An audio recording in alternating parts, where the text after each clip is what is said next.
የዚህን ልጅ ጉድ ተመልከቱ። እጅግ በጣም ያሳፍራል። ሰላም ተመልካቾቻችን፣ ለዛሬ አንድ ወሳኝ መረጃ ወደ እናንተ እናደርሳለን። በአዲስ አበባ ግለሰቡ የፈጸመው ድርጊት አነጋጋሪ ሆኗል። ፖሊስም በጉዳዩ ላይ ተናግሯል። ይህ በምስሉ ላይ የምትመለከቱት ሰው እጅግ በጣም አደገኛ ነው። ያልደረሰበት ሰፈር ያልገባበት ቤት የለም ይላል ከአዲስ አበባ ፖሊስ የተገኘው መረጃ።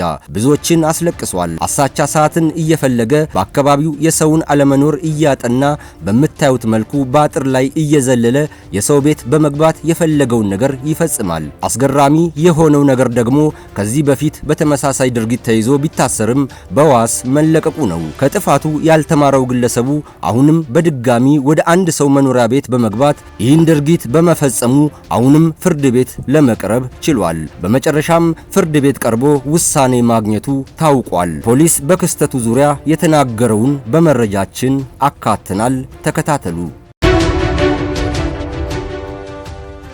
የወንጀል ድርጊቱ የተፈጸመው በንፋስ ስልክ ላፍቶ ክፍለ ከተማ ወረዳ 6 ጎፋ ኮንዶሚኒየም አካባቢ ነው። የጉዳዩ መርማሪ ዋና ሳጅን አማራ አዳሙ ፖሊስ የግል ተበዳይን አቤቱታ መነሻ አድርጎ ባደረገው ክትትል በወቅቱ መስኮቱን ገንጥሎ ንብረቶችን የወሰደውን ተጠርጣሪ በቁጥጥር ስር መዋል የቻለ ሲሆን ምርመራ በማጣራት ለክፍሉ አቃቢ ሕግ በማቅረብ ክስ እንዲመሰረትበት ተደርጓል ብለዋል።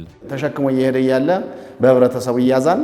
ያንንም ይዘው ከመጡ በኋላ ተጠራጥረው ኩንታል ማዳበሪያ ተሸክሞ እየሄደ ነው የያዙት ህብረተሰቡ። ከዛም በኋላ የተሰረቀ ሊሆን ይችላል የሚል ጥርጣሬ ስላላቸው ህብረተሰቡ ወደ ፖሊስ ጣቢያ ይዘው ይመጣሉ። እኛም ያንን መነሻ በማድረግ የግል ተበዳይን ጠርተን ከተሰረቁት ውስጥ ይሄ አንተ ቴሌቪዥን ነው የሚል ነገር ጠርተን ካስመረጥነው በኋላ እሱም የኔ ነው የሚልና የገዛበትን ደረሰኞችን ይዞ መጣ። እንዲሁም የራሱ መሆኑን መረጠ። ከዛም በኋላ ያን መነሻ በማድረግ ማስረጃዎችን በማሰባሰብ ማን ነው እንዴት ተወሰደ የት ነው የወሰደው የሚለውን ነገር በማጣራት እሱም እዛ ቦታ ላይ እንዴት እንደወሰደ ቦታው ጭምር ወስዶ በመምራት ከዛም ያልተመለሱ ኤግዚቢቶችን ከሌላ ግብረ አበር እንደሰጠ እሱንም ንብረቶችን የማስመለስ ስራ ሰራነን። ከዛም የምርመራ መዝገቡን በተገቢ ሁኔታ አጠናቀን ለክፍሉ አቃቢ ሕግ በማቅረብ ክስ እንዲመሰርትበት ለንፋስ ስልክ አቃቢ ሕግ ከላክን በኋላ ንፋስ ስልክ የመጀመሪያ ደረጃ ፍርድ ቤት ቀርቦ ሌሎችንም ያስተምራል።